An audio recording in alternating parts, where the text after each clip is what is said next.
మీ business ఏదైనా మీ ఊర్లో promotion చేయాలంటే అది సుమన్ టీవీతోనే సాధ్యం. ఇప్పుడే సంప్రదించండి.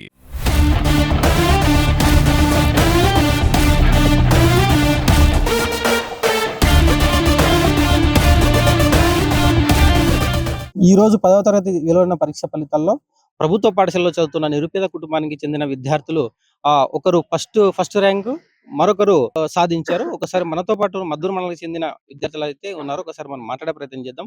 అమ్మ చెప్పండి, మీరు ఏ విధంగా ఫీల్ అవుతారు? మీ జిల్లా ఫస్ట్ ర్యాంక్ రావడంతో మీరు ఏ విధంగా ఫీల్ అవుతున్నారు? ముందుగా మమ్మల్ని సంప్రదించడానికి వచ్చిన సుమన్ టీవీ వాళ్ళకి మా నమస్కారాలు. నా పేరు జయపూర్విక. నేను జిల్లా స్థాయిలో మొదటి ర్యాంకు 587 మార్కులతో సాధించడం జరిగింది. ఇదంతా మా పేరెంట్స్ మరియు మా జెడ్పీహెచ్ఎస్ ఉపాధ్యాయులు, అంతకుముందు నేను చదివిన గీతాంజలి స్కూల్ ఉపాధ్యాయులకే అర్పించడం జరుగుతుంది. ఇదంతా మా తల్లిదండ్రులు, మా రాజ్ సార్ చేసిన కృషి వల్లనే ఇదంతా పడింది. లేని లోటు మీకు ఎలా అనిపిస్తుంది ఈ ర్యాంకు రావడంతో? మా అమ్మ చనిపోయి 1.5 ఇయర్ అవుతుంది. ఆ తర్వాత మా నాన్న వచ్చి మమ్మల్ని చూసుకోవడం, మమ్మల్ని హాస్టల్‌లో బీసీ వెల్ఫేర్ హాస్టల్‌లో పెట్టి చదివించడం జరిగింది. మా అమ్మ చనిపోయిన తర్వాత మా నాన్ననే మాకన్నీ చూసుకొని మమ్మల్ని చదివించాడు. థాంక్ యూ నాన్న. నువ్వు లేకుండా ఇది జరిగేది కాదు. Thank you so much. మరొక విద్యార్థిని జిల్లా 6th ర్యాంకు సాధించారు. వాళ్ళిద్దరు ఎవరో కాదు, నిరుపేద కుటుంబానికి చెందిన అక్కా చెల్లెళ్ళు. ఒకరేమో ఫస్ట్ ర్యాంక్, మరొకరేమో 6వ ర్యాంక్ సాధించారు. ఒకసారి మనతో పాటు ఉన్నారు, మనం మాట్లాడే ప్రయత్నం చేద్దాం. అమ్మ చెప్పండి, మీరు జిల్లా 6th ర్యాంక్ సాధించారు, మీకు ఎలా అనిపిస్తుంది? ముందుగా ఇక్కడ మమ్మల్ని సంప్రదించడానికి వచ్చిన సుమన్ టీవీ వారందరికీ నా నమస్కారాలు.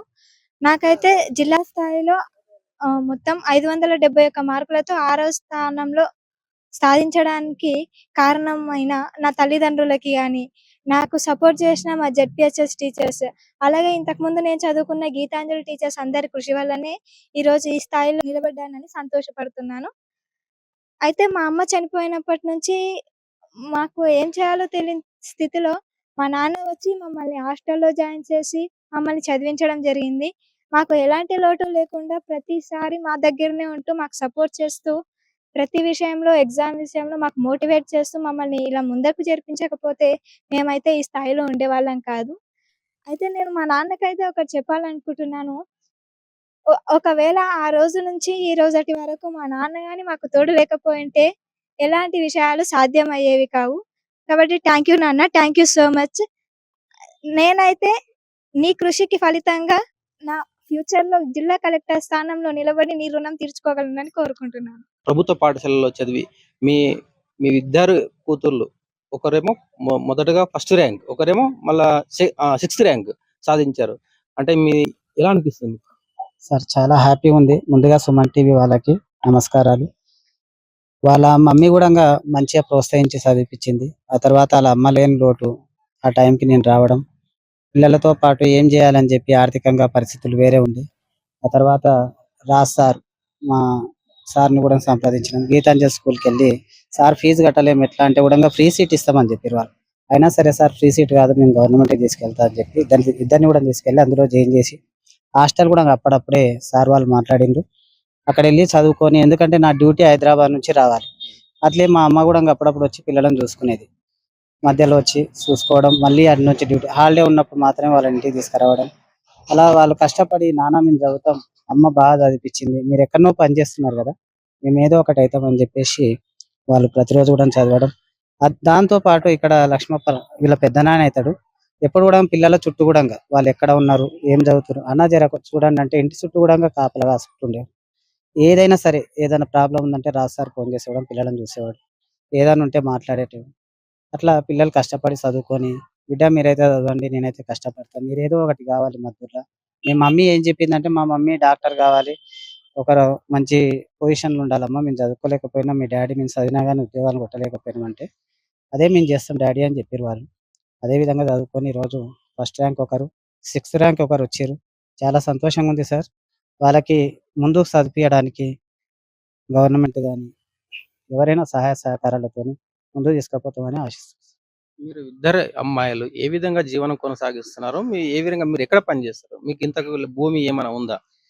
సార్ నాకు అంటూ నేను చేసేది, ఇంతకుముందు ఎంఎస్సి బీఈడీ చేసిన సార్, ఇక్కడనే ప్రైవేట్ స్కూల్లో చెప్పేటోని. తర్వాత హైదరాబాద్ వెళ్ళిన, రామయ్య కోచింగ్ సెంటర్లో కొన్ని రోజులు పనిచేసిన. కరోనా టైం తర్వాత ఎక్కడ కూడా జాబులు లేవు. ఒక ఏడీ సార్ దగ్గర డ్రైవింగ్‌గా పనిచేస్తున్నా సార్. 20,000 నాకిస్తారు. దాంట్లతోనే పిల్లలను ప్రోత్సహించడం, పిల్లలని చూసుకోవడం, వాళ్ళకి కావాల్సినటువంటి సౌకర్యాలన్నీ ఏర్పాటు చేసుకోవడం. వాళ్ళకు ఉంది సార్, కొద్దిగా భూమి గూడా ఉంది వాళ్ళది. వాళ్ళ అప్పుంటే గూడా మొన్న మొన్న కొన్ని కట్టినాం. ఇంకా ఇల్లు ఇదొకటుంది వాళ్ళకి. అంతే సార్, అంతకన్నా ఏం లేవు. మాకు వేరే అంటూ ఏం లేదు. డ్రైవింగ్ చేసుకొని వాళ్ళని చూసుకోవడం జరుగుతుంది. ముగ్గురు కూతుర్లు సార్, ఇంకో పాప లేదిక్కడ. ముగ్గురు కూతుర్లు సార్. వేంపాటి నారాయణపేట జిల్లా నాయకులము. అయితే మేము ఈరోజు మద్దూరు మండల కేంద్రంలో ఉన్నటువంటి పూర్విక శుభప్రియ యొక్క గారి ఇంటికి వచ్చి వారు ఈరోజు వెలువడ్డటువంటి 10వ తరగతి పరీక్షల్లో వెలువడ్డ ఫలితాల్లో అత్యంత ప్రతిభావంతమైనటువంటి ఫలితాన్ని సాధించడం జరిగింది. పూర్విక జిల్లా మొదటి ర్యాంకు సాధించడం జరిగింది. ఆమెని మేము మనస్ఫూర్తిగా మా సిపిఎం పార్టీగా అభినందిస్తా ఉన్నాం. శుభప్రియ ప్రభుత్వ పాఠశాలల్లో 6వ ర్యాంకు సాధించడం జరిగింది. ఆమెను కూడా మేము మనస్ఫూర్తిగా అభినందిస్తా ఉన్నాం. వారు భవిష్యత్తులో అనుకున్నటువంటి లక్ష్యాన్ని సాధించాలని చెప్పేసి మేము మనస్ఫూర్తిగా ఆకాంక్షిస్తున్నాం. నిరుపేద కుటుంబంలో పుట్టి తల్లి లేకపోయినప్పటికీ, ఆలన పాలన చూసేటోళ్ళు లేకపోయినప్పటికీ, ఇక్కడ మండల కేంద్రంలోనే ఉంటూ ఒక హాస్టల్లో ఉంటూ చదవాలనేటువంటి పట్టుదలతోన ఈరోజు చదివి ఈ ఫలితాలు అనేది బాగా సాధించడం మేము మనస్ఫూర్తిగా అభినందిస్తున్నాం. భవిష్యత్తులో ప్రభుత్వం వీళ్ళని ప్రోత్సహించి మంచి విద్యను అభ్యసించేందుకు కొరకు, ఒక నాణ్యమైన విద్యను అభ్యసించే కొరకు వారికి మంచి అవకాశాలు కల్పించాలని చెప్పేసి ప్రభుత్వాన్ని మేము కోరుతా ఉన్నాం. ఈ సందర్భంలో తప్పనిసరిగా మా సహాయ సహకారాలు ప్రభుత్వ అధికారుల దృష్టికి తీసుకుపోయేందుకు కొరకు మా ప్రయత్నం అనేది ఖచ్చితంగా చేస్తాం. ఇట్లాంటి వాళ్ళని ప్రోత్సహించాలని చెప్పేసి మరొకసారి కోరుతూ వీళ్ళని మా మనస్ఫూర్తిగా మరొకసారి అభినందిస్తా ఉన్నాం. నేను విజ్ఞాన దర్శిని తెలంగాణ రాష్ట్ర ప్రధాన కార్యదర్శిని. ఈరోజు తెలంగాణ రాష్ట్రంలో 10వ తరగతి చదువుతున్నటువంటి విద్యార్థుల యొక్క పరీక్ష ఫలితాలు ఈరోజు వెలువడడం జరిగింది. నారాయణపేట జిల్లాకు సంబంధించినటువంటి అంశాల్లో మద్దూరు మండలానికి చెందినటువంటి పూర్విక 587 మార్కులతో జిల్లా మొదటి స్థానంలో ఉన్నది. అలాగే తన అక్క అయినటువంటి ఒకే కుటుంబం చెందినటువంటి ఇద్దరు కూడా, తన అక్క అయినటువంటి శుభప్రియ 571 మార్కులతో 6వ ర్యాంకులో జిల్లా స్థాయిలో నిలవడం జరిగింది. అయితే వీళ్ళిద్దరికీ ఈరోజు మేము ప్రత్యేకంగా శుభాకాంక్షలు తెలియజేయడం కోసం వచ్చాం.